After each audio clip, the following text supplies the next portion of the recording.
তুলসীদাস তিনি এই জগতে দুইটা জিনিসকে অতি দুর্লভ করেছেন। গোস্বামী তুলসীদাস তিনি বলছেন সন্ত সমাগম, হরিকথা, এই দুইটা জিনিস অতি দুর্লভ এই সংসারের মধ্যে।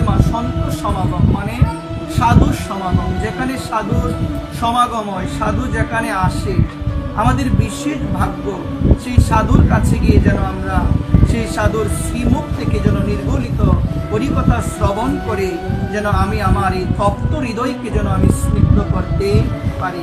এই জন্য গোস্বামী তুলসীদাস আমাদের জানিয়েছেন এই জগৎ সংসারে দুইটা জিনিস অতি দুর্লভ, এক হলো সাধুর সমাগম আর এক হলো হরিকথা। যেখানে হরিকথা হয়, যেখানে গৌর কথা হয়, যেখানে নিতাই কথা হয়, সেটি দুর্লভ স্থান। আমাদের সকলের করণীয়, সকলের উচিত সেই জায়গায় গিয়ে আমরা প্রাণ ভরে আমি যেন আমার নিতাই গুণমহিমা, আমি যেন আমার গৌর গুণমহিমা যেন আমি প্রাণ ভরে আমি যেন শ্রবণ করতে পারি। সুধীবৃন্দ, আপনাদের শ্রী রাতুল শ্রীচরণে এই নিবেদন, এই দুইটা বিষয় যদি আমরা হৃদয়ঙ্গম করতে পারি, সন্ত সমাগম হরিকথা দুর্লভ, তাহলে আমরা বুঝতে পারবো যে সাধুর সমাগমের মূল্য কেমন। আমরা যদি এই বিষয়টা ভালোভাবে উপলব্ধি করতে না পারি, আমাদের কখনো প্রকৃতপক্ষে মঙ্গল সাধিত হবে না। এই জন্য মা, পুত্র, স্ত্রী, পরিজন, ধন আদি এগুলো দুর্লভ নয়, ধনও দুর্লভ নয়, এই যে লক্ষ্মী এটাও কিন্তু দুর্লভ নয় মা। দেখবেন যারা পাপী, ভগবানের ভজন করে না, তাদের ধন আছে কিনা মা? আছে কিনা? তাদের দেখা যায় যারা ধার্মিক তাদের থেকে আরো ধন বেশি। তাহলে মা, পুত্র, স্ত্রী, পরিবার, ধন, জন এটা দুর্লভ নয়, এটা পাপীদের ভাগ্য জুটে। জুটে কিনা গো? এটা পাপীদের ভাগ্য জুটে। কিন্তু সন্ত সমাগম, হরিকথা এটি সকলের ভাগ্যে জুটে না, এটি তাদের ভাগ্যে জুটবে যাদের উপরে আমার প্রাণ গোবিন্দের কৃপা বর্ষিত হয়েছে, যাদের উপরে আমার গৌর হরির কৃপা বর্ষিত হয়েছে, তারাই বুঝতে পারবে, অন্য সকলে বুঝতে পারবে না। এই জন্য তুলসীদাস বলছেন জগতের মধ্যে অতি দুর্লভ সন্ত সমাগম এবং হরিকথা। যেখানে হয় আমরা যেন সেখানে যাই, গিয়ে যেন আমরা সাধুর শ্রীমুখে হরিকথা শ্রবণ করে যেন আমরা নিজেকে ধন্যাতি ধন্য করতে পারি। আমাদের সাধুবৃন্দগণ আমাদের জানায় মা, আমাদের খুব সুন্দরভাবে তারা জানিয়ে দেয় যে সাধু সঙ্গ ছাড়া, সৎসঙ্গ ছাড়া কখনো কিন্তু হরিকথা আলোচনা হয় কি মা? সাধুরা আমাদের জানায় এটি, তারাই জানায়, তারা যখন একত্রে উপস্থিত হয়, তারা আমার গোবিন্দের কথা বলে, তারা নিতাইয়ের কথা বলে। আমার ভগবান গীতায় বলছেন মচিত্তা মদগৌত প্রাণা বুদয়ন্ত পরস্পরম অত্যন্তশ্চ মাম নিত্য তুষ্যন্তি চ রমন্তি চ।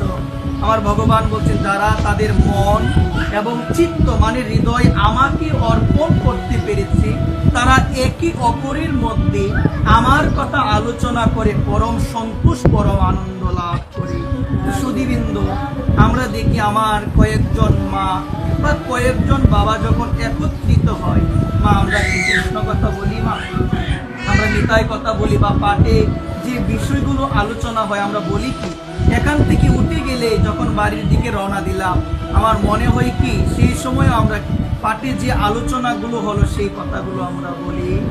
শুরু হয়ে যায় আমাদের আন কথা, শুরু হয়ে যায় আমাদের আজেবাজে প্রসঙ্গ, আমরা সেই কথাগুলো শুনি কিন্তু আমরা মনন করতে পারি।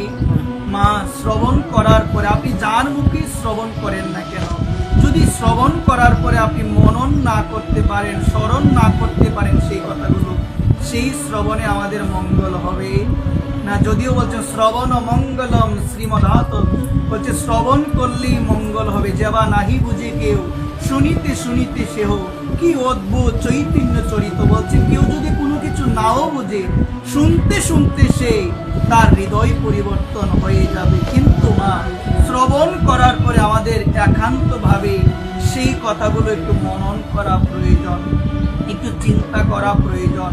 আজকে হরিকথা আলোচনা হলো, কি আলোচনা হলো, কোন বিষয়ে আজকে আলোচনা হলো, কোথা থেকে আলোচনা হলো, যারা বাড়িতে গিয়ে একটু ভাবনায় সে কথাগুলো আনে, আমার মনে হয় তাদের একদিন না একদিন পরিবর্তন সম্ভব হবেই পরিবর্তন।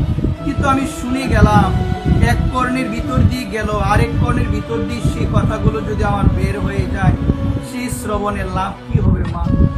আপনারা বলেন লাভ কি হবে? এক কর্ণের ভিতর দিয়ে হরি কথা গেল, হৃদয়ে সেই কথাগুলো হৃদয়ঙ্গম আমার করা হলো, হৃদয়ে সেই কথাগুলো আমি হৃদয়ঙ্গম করতে পারি না, মা কি হবে আমার মানা, কি হবে? এই জন্য সুধীবৃন্দ আমাদের জানা প্রয়োজন, সৎসঙ্গে যেখানে হয় সেখানে যাব মা, আমরা সেখানে গিয়ে একনিষ্ঠতা সহকারে আমরা যেন অল্প সময়, যতটুকু সময় থাকি, যেন আমরা কায় মনোবাক্যে যেন আমরা ভগবানের কথা শ্রবণ করতে পারি। কার কথা সবাই বলে?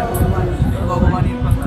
মা কায় মনোবাক্যে যদি শ্রবণ না হয়, কায় মনোবাক্যে যদি হরিনাম কৃষ্ণ কথা শ্রবণ না হয়, হৃদয় থেকে মোহ মায়া কখনো দূরে যাবে না। আমার মোহ মায়া এখনো দূরে গেল না, এখনো আমার হৃদয়ে কত ধরনের মায়ার প্রভাব, আমিত্বভাব, আমার বলে প্রভাব, সব কিছু আমার কত প্রভাব আমরা দেখাই মা।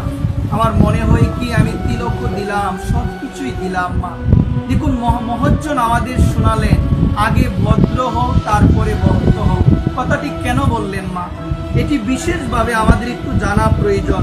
এই কথাটি কেন বলা হলো যে আগে ভদ্র হও তারপরে কি হতে হবে? সবাই বলো মা, ভক্ত হতে হবে। কারণ মা অসুরটাও তো তপস্যা করে কিনা গো মা? তাই বলে কি তারা ভালো হয়ে যায়?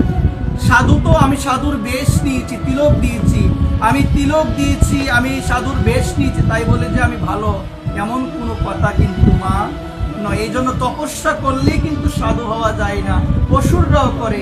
আমি যদি আজকে পোশাকটা পরিবর্তন করলাম, কণ্ঠিমালা অনেকগুলো দিলাম, আমি যদি তিলক সেবা করলাম, আমি তিলক সেবা করলেই যে ভালো মানুষ হয়ে যাব, এমন কোনো কথা কিন্তু আজকাল তিলক দেওয়ার পরে, কণ্ঠিমালা দেওয়ার পরেও, বৈষ্ণবত্বে আসার পরেও আমাদের এত বিভেদ, এত হিংসা, আমরা দল গঠন করি। কিন্তু আমাদের মহজ্জন জানালেন যে ভক্ত হও, কখনো বিভক্ত হয়েও।